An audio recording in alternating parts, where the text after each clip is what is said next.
to the Cowboys kickoff today. In all seriousness, we are mocking this with a smile on our face while talking about this team that is the most relevant team in all of sports. In all seriousness, do you believe it actually does kick off today? Because I do. I do believe that this is the most important time for Jerry Jones as he operates this franchise. Well, America's team hasn't been to the conference championship round in 30 years. 30 years. You love to point out how long it's been since the Dolphins have won a playoff game. Jerry Jones and the Dallas Cowboys are always at the epicenter of the NFL conversation, yet they have not actually been competing for championships in 3 decades. So you tell me, what's more important to them? What's the ultimate marker of success? Is it to be the most relevant franchise? Is it to be the most expensive franchise? Is it to be the franchise that is always in people's mouths and on the tongues of all sports fans all the time? Or is it to win championships? Because that's what the Seattle Seahawks, the New England Patriots, the Philadelphia Eagles, the Green Bay Packers, all these other franchises are actually working towards trying to hoist a Lombardi. What was that last one you just threw in there? The Green Bay Packers? Wait a minute. Seahawks won it all this year. The Patriots just in the Super Bowl, they've won 6. The Kansas City Chiefs have been the dominant team of this era. The Philadelphia Eagles have won twice since 17. You cannot put the Packers in there. What did you just do? You can't do that. You just listed off all these teams and you put the Packers in there? A team that's consistently in the playoffs, competing for championships? Okay, so put the Steelers in there. Okay, great. I didn't give the full list. Well, but I didn't give the full captain's log of franchises competing for championships. Packers haven't won in forever, Smalls. The fact that you would even consider the Packers and the Dallas Cowboys to be in the same stratosphere when it comes to haven't winning in a long time is preposterous. No, I'm not saying they're the same.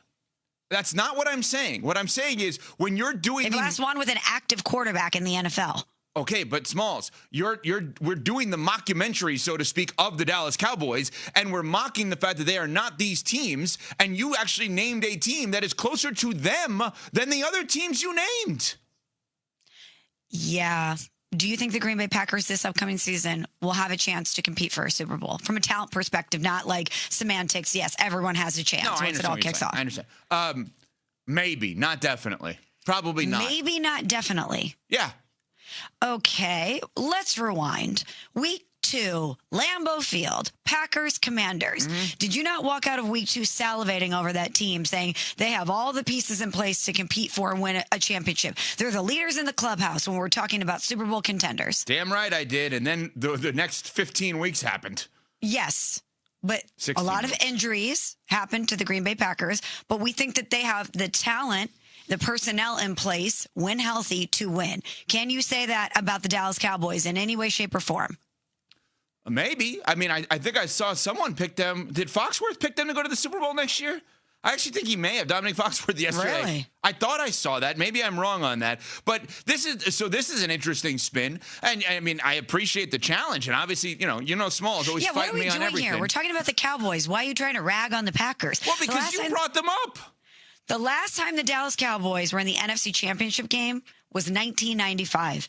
Every other NFC team has reached that round since at least 2010.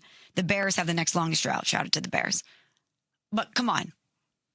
The Dallas Cowboys are in a bucket of their own. They are. When we talk about teams that actually are not competing for a championship, yet somehow retain the popularity, the drama, and the relevance of a team that is competing for a championship. All right. Are you fair? And this is a fun debate, obviously, about the Packers and are they closer to the great teams or the offseason teams? Offended. I see you rolling your eyes. I see Offended. You. Just because you're at Arizona Sports 98.7, our great station there that we're on every day, I can still see you rolling your eyes there, Smallsy. But here's the thing. Let's go through as the Dallas Cowboys season kicks off today, and it is the Cowboys kickoff celebration here on Unsportsmanlike. Let's go through a couple of what I think are going to be topics and conversations as the offseason or the regular season in the Cowboys case begins. Are you ready? Ready. Okay.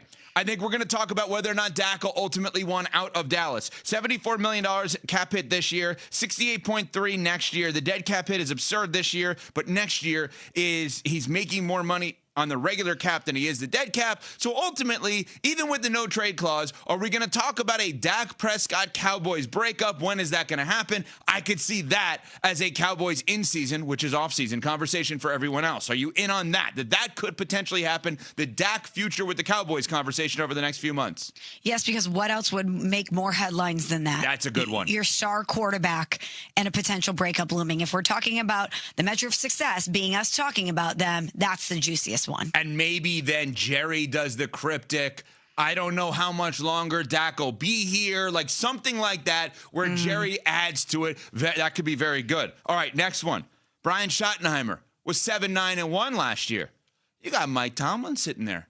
You got a non-Hall of Famer in Bill Belichick. Maybe that Jerry Jones gets excited about the idea of Coach Belichick ultimately getting into the Hall of Fame as an employee of the Dallas Cowboys. I'm just saying, could we see that? Maybe Jerry commenting on the Hall of Fame selection. Jerry commenting on the idea of, wow, it's crazy that Mike Tomlin is not employed this year, all while Shoddy has a losing record. Cowboys kickoff celebration angles, could that potentially be one, Smalls? I know that Mike Tomlin is an awesome coach. And a lot of times those guys have a different DNA. Even if they take a year pause, they need to be coaching. It's just who they are and it's what satiates them. I don't know why Mike Tomlin would ever want to go to the Dallas Cowboys. What Jerry Jones and that organization does is the antithesis of what Mike Tomlin has been with the Pittsburgh Steelers for so long. So that one, I don't know about. But Bill Belichick, Evan, you bring up an interesting point because Jerry's always looking for credit. Ooh, Bill Belichick snubbed from the Hall of Fame. Got him in. I'm going to bring him back, restart the clock, so that when he ultimately does go in, the last time we saw Bill Belichick was wearing Dallas Cowboys gear. Good one. Bill Belichick is going to be tied to the Dallas Cowboys in every conversation about his greatness and about his place in NFL history. Jerry got him in. Kraft couldn't. That's a good one. I like that. All right, next one. Cowboys offseason angles, a.k.a. their regular season. George Pickens, unrestricted free agent. Franchise tag, contract extension. What do they do there? Maybe Jerry alludes to the fact that Pickens may have had a better year this year than CD. Then CD gets upset. Then maybe CD is going to be in the headlines because he and the Cowboys are not seeing eye to eye. Wide receiver drama. I could see that as a big one for the Cowboys here as their season begins today. That one is almost low-hanging fruit. I'd be surprised if that one actually does not happen. It just feels like the easiest answer on the test. Okay. And then the last one. They have an extra pick from your squad, right? Not this upcoming draft, but next year because of the Micah Parsons trade. Do they use it now? Would they get in the Max Crosby sweepstakes? Are they saving that for Arch Manning and doubling up with picks next year? What do the Cowboys do with their extra pick as their season kicks off today and we get into the offseason conversations? Could the extra draft pick be one, Smalls? Well, can we tie two together? The extra draft pick, Arch Manning, the Texas kid, a Manning, obviously the lineage, a Texas kid, meaning he's obviously with Texas. And pairing that with Dak's potential exit, that's like a double whammy. I like it. Congratulations, Dallas Cowboys. Your season begins today. The Cowboys kickoff celebration here on Unsportsmanlike. As you know, no team will dominate the headlines more until the next season begins than the Dallas Cowboys. But when next season begins, they will be silent because we will be talking about the teams that win games and not the teams that win the offseason. Coming up, the team that won the most games this past year, the Seattle Seahawks, world champions. Yet their quarterback may not be top 10 in his own conference. We'll get to that next. We're Unsportsmanlike, presented by Progressive Insurance. Hey, this is Rich Eisen. Coming up on Tuesday's show, two of our favorite guests join me in studio. Who better to break down Super Bowl 60 than Hall of Famer Al Michaels, and the Seahawks diehard actor Joel McHale joins me for an Overreaction Monday on a Tuesday edition of The Rich Eisen Show on Disney+, the ESPN app, and ESPN Radio. Your